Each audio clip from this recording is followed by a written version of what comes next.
প্রফিটের যে টাকাগুলো তারা পাচ্ছে না, ডলারগুলো পাচ্ছে না, এবং বাংলাদেশ ব্যাংকের গভর্নর তথা সরকারকে মেসেজ দেওয়ার জন্য যে আমার আমার আমার দেশে যারা ইনভেস্টর এখানে ইনভেস্ট করেছে তাদের লভ্যাংশ টাকা আপনি কবে দিবেন, কবে দিতে পারবেন। এবং যারা বর্তমান যারা কুশীলভ, এদেরকেও একটা মেসেজ যে জেনারেল আজিজকে যেভাবে স্যাংশন দেওয়া হয়েছে, বেনজিরকে যেভাবে স্যাংশন দেওয়া হয়েছে, তোমাদের জন্য এটা অপেক্ষা করছে।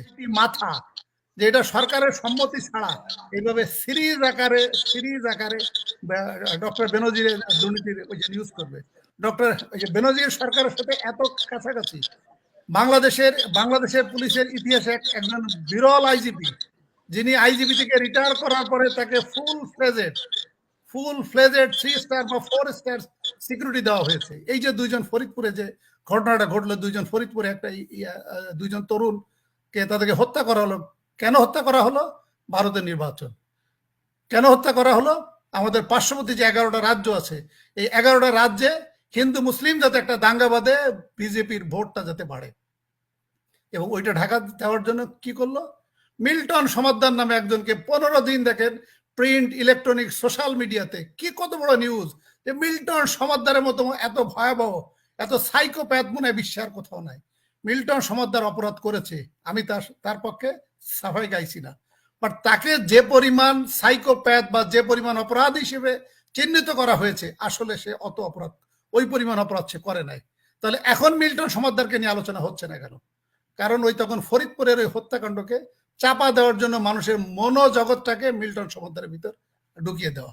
এরপরে চলে আসলো ডক্টর বেনজির, জেনারেল আজিজ। এই যে জেনারেল আজিজের স্যাংশনটা হাসিনা আক্তার আপনাকে আমি বলেছি, এর কিন্তু ইন্ডিকেশন আছে। ডোনাল্ড লু এমপি আনোয়ার, জি, এরপরে যে আপনার আনোয়ারুল আজিম আনারের যে ঘটনা, এবং ডোনাল্ড লু কিন্তু এমনি কেমনি চা বিস্কিট খেতে কিন্তু আসে নাই। আমাদের যে সালমান এফ রহমান এবং ওবায়দুল কাদের সাহেব কি বলেছিল, কি উচ্ছ্বাস বলেছে আমেরিকার সাথে আমাদের যে ভুল বুঝাবুঝি, এই ভুল বুঝাবুঝিকে বাইপাস করে ওনারা আমাদের সাথে কাজ করতে চায় এবং সামনে এগিয়ে যেতে চায়। কি উচ্ছ্বাস! এক সপ্তাহ পরে দেখা গেল যে জেনারেল আজিজের নামে স্যাংশন। তার মানে ডোনাল্ড লু এখানে চা খাইতে আসে নাই। ডোনাল্ড লু এখানে এসেছিলেন পর্দার আড়ালে অ্যামিকেবল সেটেলমেন্টের জন্য শেখ হাসিনাকে প্রস্তাব দিতে, এবং আমেরিকার যে ইনভেস্টমেন্টের যে প্রফিটের যে টাকাগুলো তারা পাচ্ছে না, ডলারগুলো পাচ্ছে না, এবং বাংলাদেশ ব্যাংকের গভর্নর তথা সরকারকে মেসেজ দেওয়ার জন্য যে আমার দেশে যারা ইনভেস্টর এখানে ইনভেস্ট করেছে তাদের লভ্যাংশ টাকা আপনি কবে দিবেন, কবে দিতে পারবেন।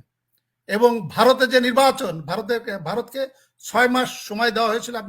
আপনাকে আমি আগেও ওই বলেছি টক শোতে যে ভারতের পক্ষ থেকে G2G মিটিং এ এটা সময়টা চেয়ে নেওয়া হয়েছিল যে বাংলাদেশের ব্যাপারে আপনারা যা করেন do it after the election, কারণ আমাদের পার্শ্ববর্তী দেশ সকল দেশ হাতছাড়া হয়ে গিয়েছে। বাংলাদেশ যদি হাতছাড়া হয়ে যায় তাহলে বাংলাদেশের সাথে 11টা রাজ্য আছে, এই 11টা রাজ্যে আমাদের ভরাডুবি হবে। এই কারণে ডোনাল্ড লু এমনি চা বিস্কিট খেতে আসে না এখানে। ওবায়দুল কাদের এবং সালমান এফ রহমানের সাথে ভুল বুঝাবুঝি করে যে তারা এক পাশে রেখে সামনে এগিয়ে যাবে, এটি একটা মিথ্যা ধারণা, এটি একটা ভ্রান্ত ধারণা। এখন আপনি যে ওই যে বিষয়টি ওই যে বললেন যে এটি একটা ওই যে মেসেজ আমাদের জেনারেল আজিজ এবং ডক্টর বেনজির, এসকে সিনহা, লেফটেন্যান্ট জেনারেল আকবর এবং যারা সাবেক কুশীলভ এবং যারা বর্তমান যারা কুশীলভ, এদেরকেও একটা মেসেজ যে জেনারেল আজিজকে যেভাবে স্যাংশন দেওয়া হয়েছে, বেনজিরকে যেভাবে স্যাংশন দেওয়া হয়েছে, তোমাদের জন্য এটা অপেক্ষা করছে। এখন আপনি যে কথাটি বললেন, আমরা কি বিষয়ের জন্য আলোচনা করছিলাম হাসিনা আক্তার? আমি একটু ওই যে ভুলে গেছি, শোনা যাচ্ছে না। এটা কি আইওয়াস নাকি সত্যি সরকার বিচার করবে, নাকি মানে জনগণের সামনে এই দুদকে তলব এগুলো একটা আইওয়াস করা হচ্ছে? আচ্ছা, আমি যেটা বলছিলাম, দেখেন মিল্টন সমাদ্দারের পরে কি আসলো? আনারুল আজিম আনারের যে বিষয়টা, আনারের বিষয়টার পরপরই চলে আসলো ডক্টর বেনজির এবং জেনারেল আজিজ। এবং এই বিষয়টাকে আবার ধামাচাপা দেওয়ার জন্য প্রধানমন্ত্রী ইস্যু এনেছে 3টা। প্রথম ইস্যু হচ্ছে একজন শ্বেতাঙ্গ প্রধানমন্ত্রী নাকি উনাকে প্রস্তাব দিয়েছে বে অফ বেঙ্গলে যদি সামরিক বেস করতে দেওয়া হয় তাহলে উনি ক্ষমতায় থাকতে পারবেন। আবার আরেকজন কি বলেছেন, আরেকজন প্রধানমন্ত্রী নাকি বলেছেন যে আপনি বাংলাদেশের একটা অংশ দেন, দিয়ে আমরা একটা খ্রিস্টান রাষ্ট্র করতে চাই।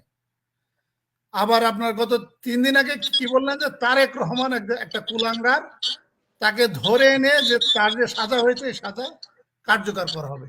এইগুলো নিয়ে আসলে মানুষের অ্যাটেনশন ডাইভার্ট করে ডক্টর বেনজির এবং জেনারেল আজিজের এবং আনারুল আজিম আনারের ইস্যুটাকে ধামাচাপা দেওয়া। এখন আপনি যেটা বললেন যে এটি কি সত্যি সত্যি কি বিচার হবে নাকি আইওয়াস, আমি কিন্তু আপনাকে আগেই কিন্তু ইঙ্গিত কিন্তু আপনাকে দিয়েছি। রাষ্ট্রীয় ক্ষমতায় থাকার জন্য শাসক কি করবে এটি একমাত্র আল্লাহ তাআলা ছাড়া শাসকের মাইন্ড রিড করাটা ডিফিকাল্ট। কারণ আপনাকে আমি বলেছি আওরঙ্গজেব ক্ষমতায় থাকার জন্য 3 ভাইকে হত্যা করেছিল, বাবাকে জেলে বন্দি রেখেছিল, বৃদ্ধ বাবাকে জেলে বন্দি রেখে এবং বন্দি শালায় তার মৃত্যু হয়েছিল। সুলতান সুলেমান তার নিজের ছেলেকে হত্যা করেছিল। এই কারণে ডক্টর বেনজির এবং জেনারেল আজিজকে মানুষকে একটু খুশি করার জন্য, একটু আইওয়াস করার জন্য, অথবা আন্তর্জাতিক মহলকে সন্তুষ্ট করার জন্য তাদেরকে যদি পাঠার বলি হিসেবে ব্যবহার করা হয়, আমি কিন্তু অবাক হব না। তবে ডক্টর বেনজিরের বিষয়টা যে এই পর্যন্ত এসেছে, এটি সরকারের সম্মতি ছাড়া কিন্তু আসে নাই। কালের কণ্ঠের ঘাড়ে কয়টি মাথা, যে এটা সরকারের সম্মতি ছাড়া এইভাবে সিরিজ আকারে ডক্টর বেনজিরের দুর্নীতির ইউজ করবে। ডক্টর বেনজির সরকারের সাথে এত কাছাকাছি, বাংলাদেশের পুলিশের ইতিহাসে একজন বিরল আইজিপি, যিনি আইজিপি থেকে রিটায়ার করার পরে তাকে ফুল ফ্লেজেড 3 স্টার বা 4 স্টার সিকিউরিটি দেওয়া হয়েছে। কোন আইজিপি বা কোন সচিব বা কোন সাবেক সেনাপ্রধানকে এইভাবে কিন্তু সিকিউরিটি দেওয়া হয় না, ওনাকে কিন্তু দেওয়া হয়েছে। তাহলে এই মাপের সরকারের, এবং আমরা তো ধরে নিয়েছিলাম, এবং ওনার ওই যে রিটায়ারমেন্টে যাওয়ার 1-2 দিন আগে বা 1-2 সপ্তাহ আগে আমাদের কাছে যে মেসেজ ছিল, ওনাকে এই স্টিমামের জায়গায় রাজনৈতিক উপদেষ্টা হিসেবে নিয়োগ করা হবে, যেটি আমরা কানাডা যে নাগরিক টিভি, ওখানেও কিন্তু আমরা ভিডিও কল বা কনভারসেশন যে বেনজিরের যে গার্লফ্রেন্ডের সাথে, সেখানে কিন্তু সে বলেছে যে আমাকে ডেকে নিয়ে যদি আমাকে দায়িত্ব দেওয়া হয় তাহলে আমাকে যদি পদ পদবি এবং দায়িত্ব দেওয়া হয় তাহলে আমি যাব, আমি নিজ থেকে কিন্তু যাব না। তার মানে এই ধরনের সম্পর্কের পরেও তিনি যেহেতু এই পর্যায়ে এসেছেন, আমার ধারণা যে এখন বেনজির এবং জেনারেল আজিজের এখান থেকে ছাড়া পাওয়া বা ছুটে যাওয়াটা একটু ডিফিকাল্ট হোক। এটা আইওয়াশ, কিন্তু এই আইওয়াশের ভিতর দিয়ে এই জেনারেল আজিজ এবং ডক্টর বেনজিরকে অনেক কষ্ট পোহাতে হবে। বিশেষ করে আমার একটু খারাপ লাগছে, আমি একজন সাবেক সেনা সদস্য, সাবেক পুলিশ সদস্য হিসেবে আমার দুইজনের ফ্যামিলি মেম্বারদের প্রতি আমার খুব করুণা হচ্ছে এবং আমার খুব কষ্ট হচ্ছে। কারণ এই বেনজির এবং জেনারেল আজিজের যে দোষ, যে দায়, এই দায়ের জন্য কিন্তু তার পরিবার, তার স্ত্রী, তার ছেলে মেয়ে, তারা কিন্তু সমাজে মুখ দেখাতে পারছে না এবং তারা কিন্তু পর্দার আড়ালে চলে গিয়েছে। এই যে তাহলে বেনজির এবং জেনারেল আজিজ এই যে কাজগুলো করলো, এদের সহধর্মিনীদের উচিত ছিল তাদেরকে একটু বলা, তাদেরকে একটু রেকটিফাই করা। যদিও আমি জানি যে ডক্টর বেনজিরের ওয়াইফ অনেকবার এটা সংশোধন করার জন্য, ইভেন উনি প্রধানমন্ত্রীর সাথেও দেখা করেছিলেন তার এই সমস্ত উইমেন স্ক্যান্ডেলিং এর ওই যে বিষয় নিয়ে